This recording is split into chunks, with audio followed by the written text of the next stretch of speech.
먼저 살 땐 양공카 홈페이지로 가요. 알찬 매물들이 여러분들을 기다리고 있으니까요.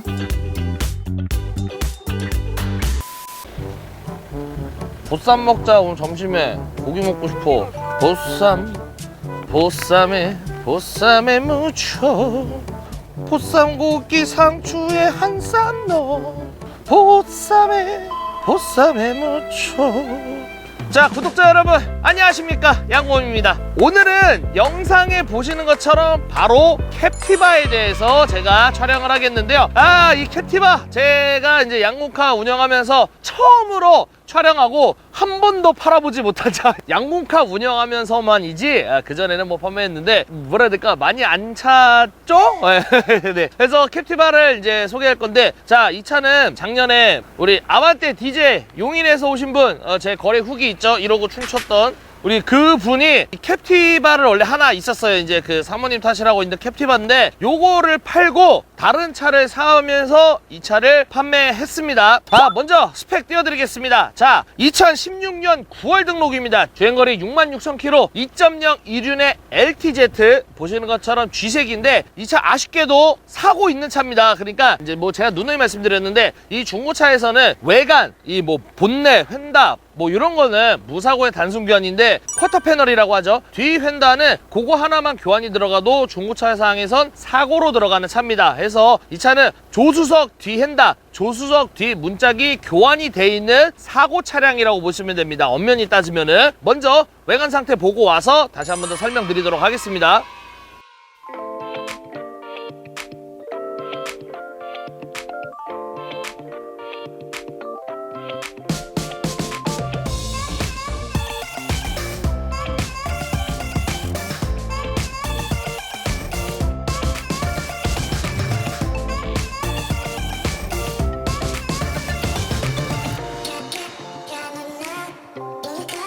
일단은 이 캡티바가 제일 처음에 나왔을 때가 대우의 윈스톰 차량이죠. 윈스톰 차량에서 2006년에 생산이 됐다가 2011년에 GM 대우에서 쉐보레로 바뀌면서 캡티바가 이제 생산이 됐고, 그때 이제 거진 뭐 풀체인지급으로 바뀌었죠. 근데 엔진은 똑같다는 점.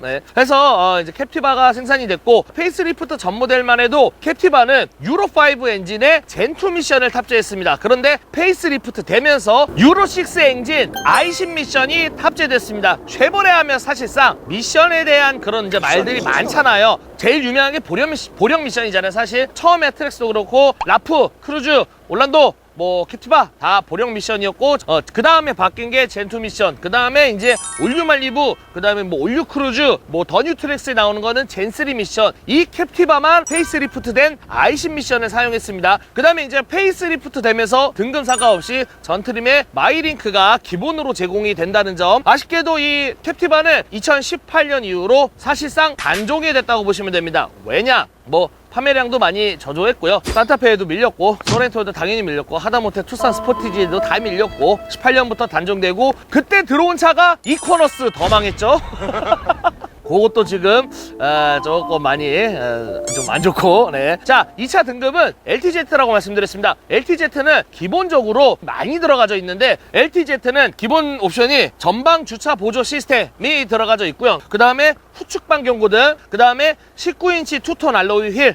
그 전에 이제 LS나 뭐 LT 같은 경우는 18인치인데 LTZ부터는 19인치 알로이 휠이 들어가져 있고, 그 다음에 사이드 스텝이 기본입니다. 추가 옵션이 아니고 기본으로 사이드 스텝이 들어가져 있고, 헤드램프 워셔, 이 전조등 앞에 헤드램프에 이 워셔액을 뿌려서 좀 깨끗하게 보이는 헤드램프 워셔 들어가져 있고, ECM 룸밀러 기능까지 포함된 하이패스 룸밀러가 기본으로 들어가져 있습니다. 자, 그리고 이 차는요, 전 차주분이 더 타시려고 각종 오일류들은 싹 교체하셨습니다. 66,000km인데 미션 오일도 진짜 교체를 했고요. 엔진 오일도 교체했고, 타이어 또한 보증서가 같이 있습니다. 다시방에 같이 들어가 있고, 관리면에서는 굉장히 잘한 차고, 또 전 차주분께서 이제 아기를 이제 카시트에 태우면서 했던 차량이라 당연히 비흡연 차량이라고 보시면 되고, 키 또한 2개 다 있습니다. 자, 이제 실내 주요 옵션에 대해서 저와 같이 한번 보도록 하겠습니다.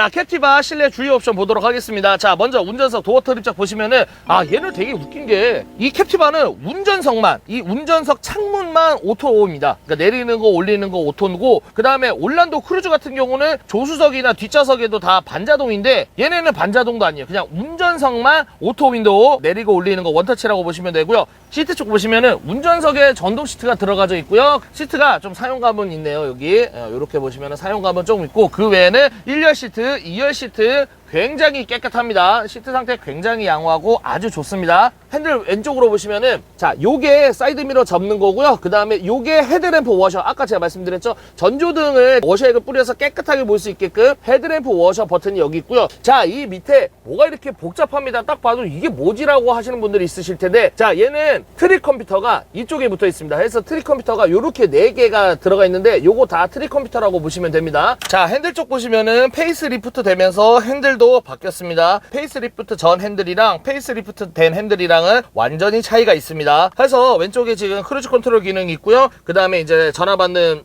블루투스 기능이라든지 볼륨 버튼, 라디오 주파수 맞추는 버튼이 있고요. 그 다음에 계기판 쪽 보시면은 페이스 리프트 됐지만은 계기판은 변한 거 하나도 없습니다. 그냥 이제 정갈하게 나와 있다 보시면 되고, 자, 그 다음에 컵홀더 쪽 보시면은 여기에 컵홀더 들어가 있는데 여기에 비밀 수납 공간이 있습니다.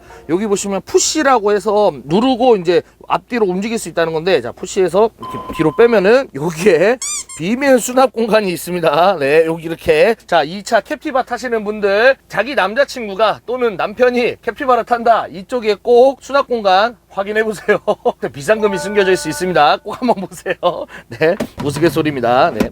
자, 그 다음에 위쪽에 열선 시트가 있고 이제 전자 파킹이 있는데, 캡티바가 진짜 아쉬운 게 하다못해 그 뉴코란도 씨도 운전석에는 통풍 시트가 들어갔는데 얘는 페이스리프트 되면서도 운전석 조수석에 통풍 시트가 안 들어가 있습니다. 그러니까 운전석에라도 좀 넣어줬으면 좋았는데 그냥 열선 시트만 있다는 점 좀 아쉬운 부분이고요. 자, 그 다음에 하나 더. 요게 스마트 키가 지금 돼 있는데 이렇게 보시는 게 낫겠다. 버튼식이 아니에요. 돌리는 식입니다. 자, 제가 이렇게 꺼보고 안 빠져요.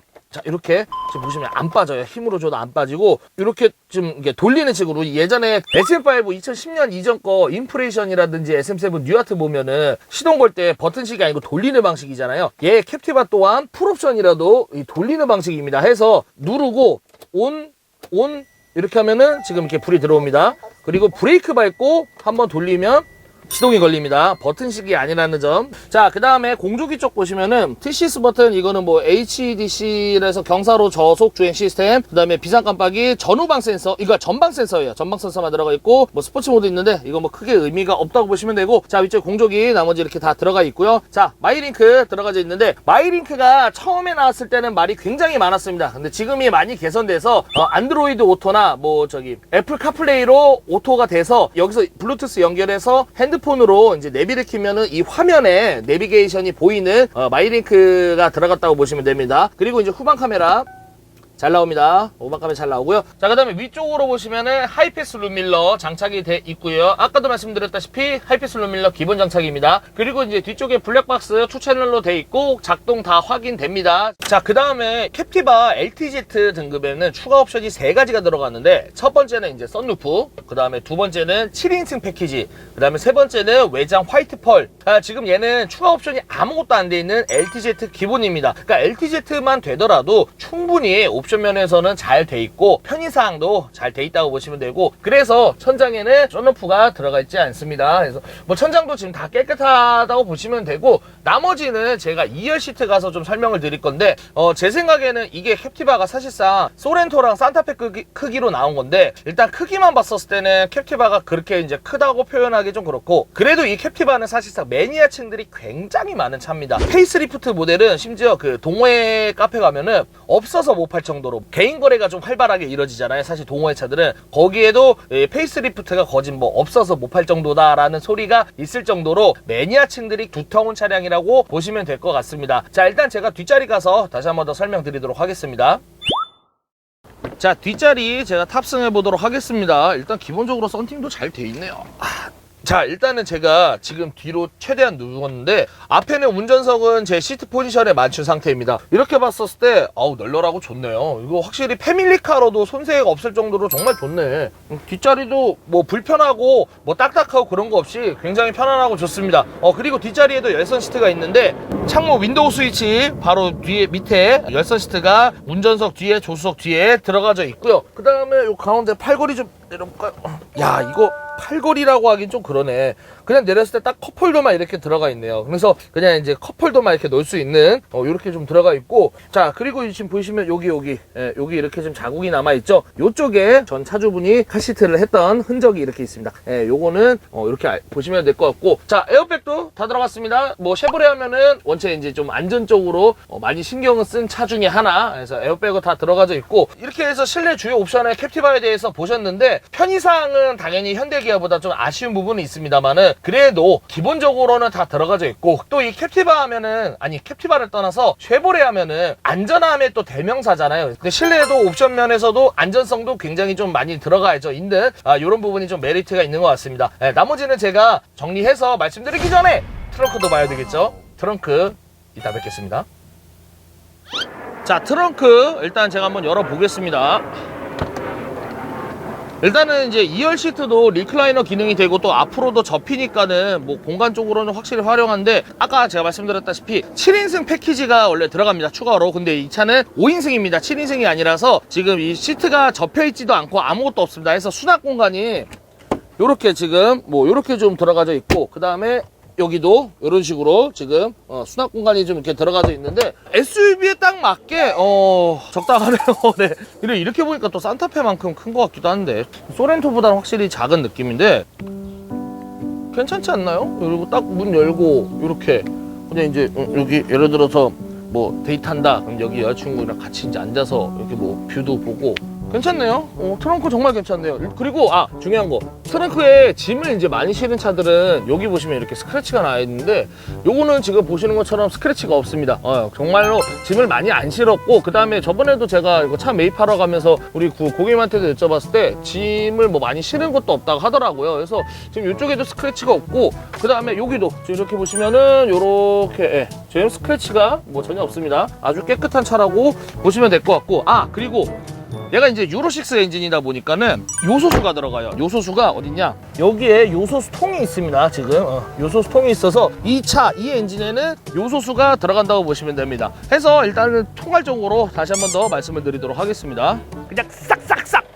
자, 지금까지 캡티바에 대해서 내외관 좀 보셨는데 일단은 굉장히 깨끗한다는 게 메리트 있고, 그 다음에 연식 대비 주행거리가 적당히 뛰면서도 좀 적게 뛰었다라는 점, 그 다음에 이 전차주분께서 관리를 굉장히 잘했다는 점이 충분히 메리트가 있습니다. 그래서 제가 카센터 가봐서 하체를 떠봤는데 앞뒤 브레이크 패드도 좀 많이 남아 있었고, 하체에 떠봤는데 뭐 특이사항 없고 정말 깨끗하다 보시면 되고 아주 상태가 좋은 차량이라고 보시면 되고요. 이 캡티바는 생각보다 매니아층들이 두텁다는 점, 그리고 현대기아보다는 금액이 좀 저렴한다는 점, 뭐 그런 게 좀 메리트가 있는데, 또 정비성으로 이제 카센터 하시는 분들은 쉐보레를 그렇게 좋아하진 않습니다. 왜냐? 일단은 부품값도 현대기아보다 많이 비싸고, 또 정비하는 그 용이성이 굉장히 현대기아보다는 현저히 떨어진다고 하더라고요. 그래서 그런 게 좀 아쉬운 부분이 있는데, 그래도 운행했을 때 이 주행 질감이라든지 코너링이라든지 이런 부분에서는 저는 현대기아보다는 확실히 더 우수하다고 저는 생각이 듭니다. 성능 기록부 첨부해드리도록 하겠습니다.